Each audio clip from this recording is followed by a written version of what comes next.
Em nome do Pai, do Filho e do Espírito Santo. Amém. Vinde, Espírito Santo, enchei os corações dos vossos fiéis e acendei neles o fogo do vosso amor. Enviai o vosso Espírito e tudo será criado e renovareis a face da terra. Na meditação anterior, falava de dois grandes rios de luz que percorrem a história desde que Cristo redimiu o mundo e enviou o Espírito Santo. E que esses dois grandes rios de luz, que têm as características de que fala o trecho final do Apocalipse, aquele rio que sai do trono do Pai e do Cordeiro, esses raios de luz são, em primeiro lugar, eu diria, as vidas dos santos. Eu diria e disse, porque dedicamos a última meditação a isto. Agora vou dedicar esta meditação ao segundo rio de luz que alegra os nossos corações e lhes dá segurança, o magistério autêntico da Igreja. E para tratar deste tema, que é importante, vocês vão me permitir usar as palavras que eu escrevi na apresentação de um livro chamado Amor à Igreja, que recolhe 3 homilias de São José Maria Escrivá sobre a Igreja e sobre o sacerdócio. Não vou ler o texto inteiro dessa apresentação que já foi publicada junto com o livro, mas acho que nos pode ajudar neste tema, nestas reflexões sobre um tempo em que se notam um pouco mais as sombras, podem nos ajudar. Começo então lendo o seguinte. Como é bem conhecido, os anos posteriores ao Concílio Vaticano II, essa magna Assembleia da Igreja Católica no século XX, fonte de imensas esperanças, viram surgir ao lado de frutos esplêndidos de renovação, de santidade e de apostolado, uma onda crescente de interpretações errôneas e aplicações deturpadas do concílio, que semearam uma deplorável confusão entre os fiéis católicos e produziram defecções e crises dolorosas em amplos setores do clero e dos religiosos e desorientação em incontáveis leigos. Como dizia alguém de modo rudemente expressivo, ao autêntico pós-concílio parecia querer sobrepor-se, estrangulando um falso pós-concílio.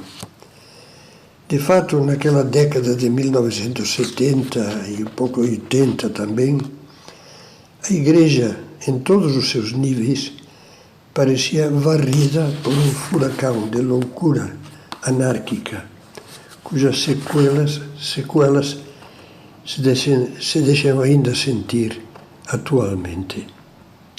É por isso que o Papa Paulo VI, que havia encerrado com tão feliz expectativa o concílio em 8 de dezembro de 1965, se mostrava desolado. Ele lamentava com angústia visível o que chamava falsa e abusiva interpretação do concílio, que ele considerava como uma verdadeira ruptura com a Igreja, como uma tentativa, ele dizia, de criação de uma Igreja nova, quase reinventada de dentro da sua Constituição, tanto no dogma como na moral e no direito. Em momentos de máxima preocupação, São Paulo VI, pois foi canonizado, chegou a falar em autodestruição da Igreja e a declarar perante milhares de fiéis, com lágrimas nos olhos, que a fumaça de Satanás se tinha introduzido dentro da Igreja. Como é natural, todos os católicos fiéis à Igreja e ao Papa participavam dessas apreensões e sofriam com os inequívocos sinais de crise.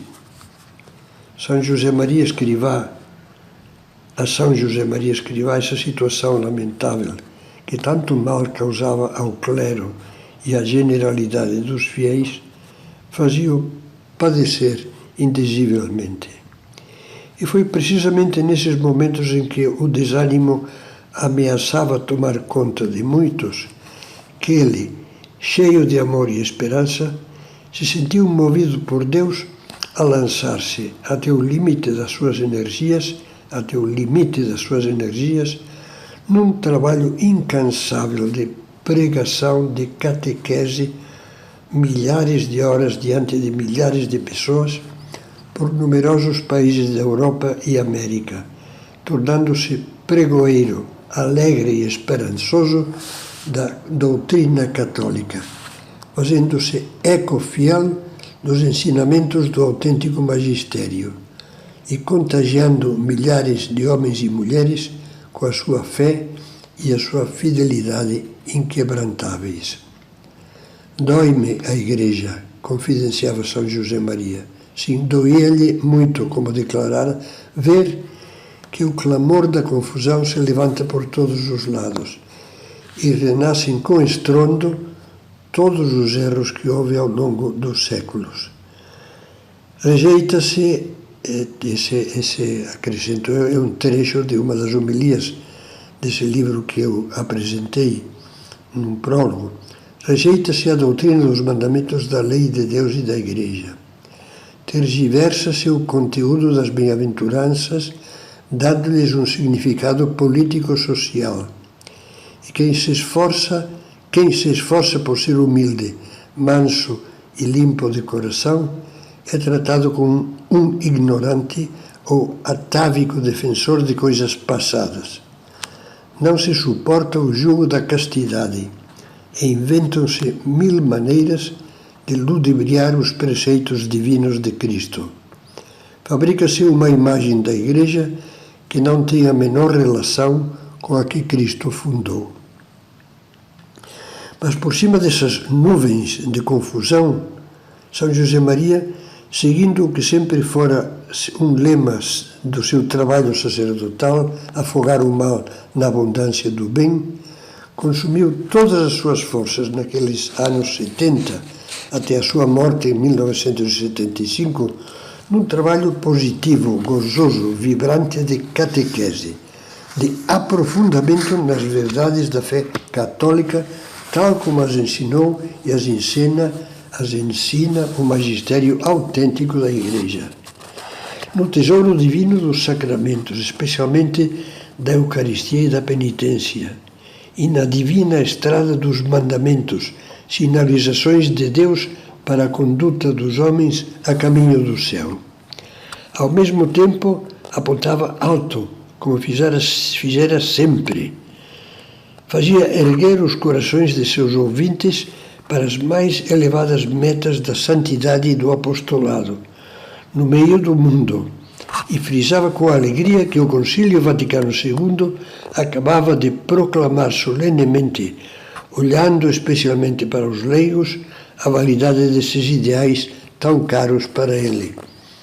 O centro coloco entre parênteses, o centro do maior documento do Concílio Vaticano II, que é a Constituição Dogmática Lumen Gentium, o centro desse documento, que Paulo VI dizia que é o principal, intitula-se Chamada Universal à Santidade, o que São José Maria pregou desde que Deus lhe inspirou o Opus Dei, todos chamados à santidade.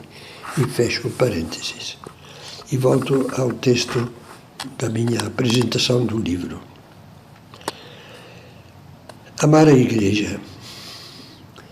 Impressiona ler nas 3 homilias a clareza teológica, lúcida e incisiva com que São José Maria expõe a fé católica sobre o mistério da Igreja. Fé que é o fundamento do amor sobrenatural à esposa de Cristo. Por exemplo, leiam-se esses trechos da homilia Lealdade à Igreja. A Igreja foi querida e fundada por Cristo, que cumpre assim a vontade do Pai. A esposa do Filho é assistida pelo Espírito Santo. A Igreja é obra da Santíssima Trindade. É santa e mãe, a nossa Santa Madre Igreja. Uma belíssima, essas palavras que acabo de citar, uma belíssima visão trinitária da Igreja que incita a meditar. Há no ensinamento de José Maria Escrivá um forte eco da doutrina de São Paulo, recordada pelo Concílio na Constituição Lumen Gentium, sobre a Igreja como corpo de Cristo, cuja cabeça é Jesus glorificado e cujos membros são todos os batizados, e cuja alma é o Espírito Santo, que reparte a diversidade de seus dons entre todos os fiéis. Esta fé permitia-lhe dizer sem hesitações: a Igreja é nem mais nem menos Cristo presente entre nós. Deus que vem até a humanidade para salvá-la. Palavras análogas, eu acrescento ainda a outras de Santo Agostinho. Temos aqui a mesma convicção singela que levava Santa Joana d'Arc a afirmar, em resposta a uma pergunta capciosa dos seus juízes: quanto a Jesus Cristo e a Igreja, parece-me que são uma só coisa e que não se deve fazer objeção a isso. Bem sabia São José Maria que na Igreja, junto ao elemento divino, há o elemento humano com toda a sua carga de misérias.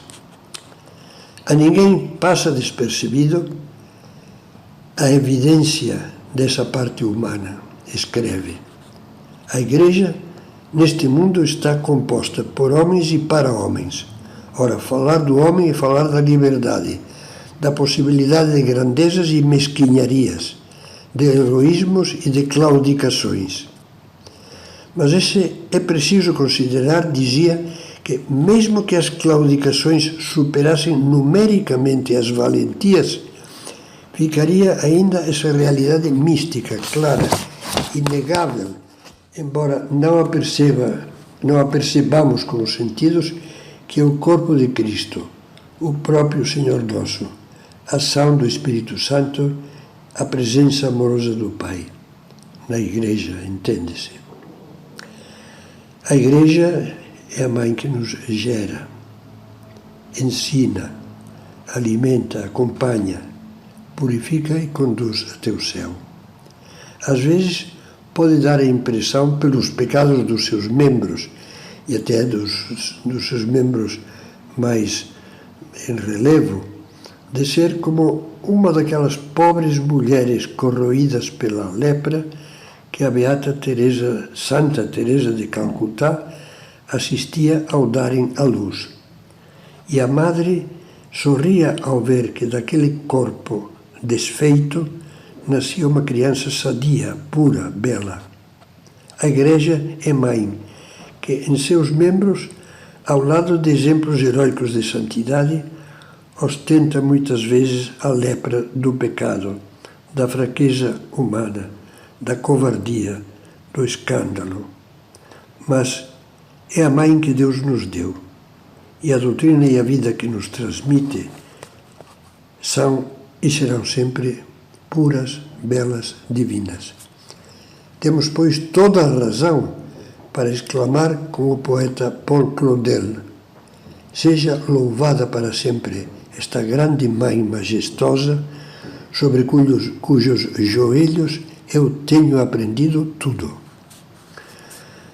Uma gratidão como essa levava São José Maria a escrever: o mistério da santidade da Igreja exclui todo e qualquer pensamento de suspeita ou de dúvida sobre a beleza da nossa mãe.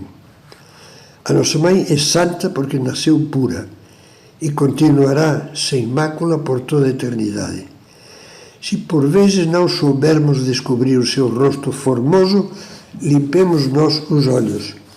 Se notarmos que a sua voz não nos agrada, tiremos dos nossos ouvidos a dureza que nos impede de ouvir, no seu tom, os chamados do pastor amoroso. Tu és santa, Igreja minha mãe, porque foste fundada pelo Filho de Deus, santo. És santa porque assim o dispôs o Pai, fonte de toda santidade. És santa porque te assiste o Espírito Santo. Ao amor à Igreja, São José Maria unia inseparavelmente, na sua incansável pregação, o amor a todas as verdades da fé católica que não mudam nem murcham, aos sacramentos, tão combatidos naquela época e tão maltratados, eu acrescentaria ainda em muitos lugares, que foi uma verdadeira, aquela época, como ele dizia, noite de sonos e traições. Ao sacerdócio, ao qual dedica uma homilia empolgante, titulada Sacerdote para a Eternidade, densa em doutrina e piedade, e ao amor ao Papa, pelo qual oferecia diariamente a sua vida e 1000 vidas que eu tivesse. Em todos os temas, a doutrina vem impregnada pelas águas de uma fonte límpida, a palavra da Sagrada Escritura, o magistério autêntico, os ensinamentos perenemente válidos dos papas. Eu amo a Igreja com toda a minha alma, confidenciava São José Maria no período final da sua vida. Queimei a minha juventude, a minha maturidade e a minha velhice por servi-la. Não o digo com pena, já que voltaria a fazê-lo se vivesse 1000 vezes. A catequese de São José Maria sobre a Igreja, sobre a sua doutrina, sobre os seus sacramentos, sobre a entrega inefável de Cristo no seu máximo ato de amor, o sacrifício da cruz em cada missa que se celebra, sobre a grandeza e santidade do sacerdócio. Tudo isso, naqueles momentos críticos dos anos 70, levantou ânimos decaídos, acendeu fervores apagados, dissipou dúvidas dolorosas, extinguiu críticas estéreis, alentou ideais de entrega e de serviço a Deus e à Igreja, inflamou inúmeros corações no amor que procede da autêntica fé católica, conduzindo-os a uma paz e uma alegria que lhes havia sido toldada. Queira Deus, eu anotava no final destas palavras, que a leitura dessas homilias, que decorridos mais de 30 anos, continuam a ser de uma atualidade assombrosa, produz hoje os mesmos frutos benéficos em muitos corações. E apesar da extensão pouco comum desta meditação, eu acrescentaria, e nós que fazemos? Cada um de nós também participa da missão de Cristo. Quando digo cada um de nós, estou pensando em todos os leigos, solteiros ou casados, jovens ou velhos. Cada um de nós tem que ficar meditando profundamente aquelas palavras do início do livro Caminho, com as quais eu vou encerrar esta meditação. Que a tua vida não seja uma vida estéril. Sê útil, deixa rastro, ilumina com o resplendor da tua fé e do teu amor.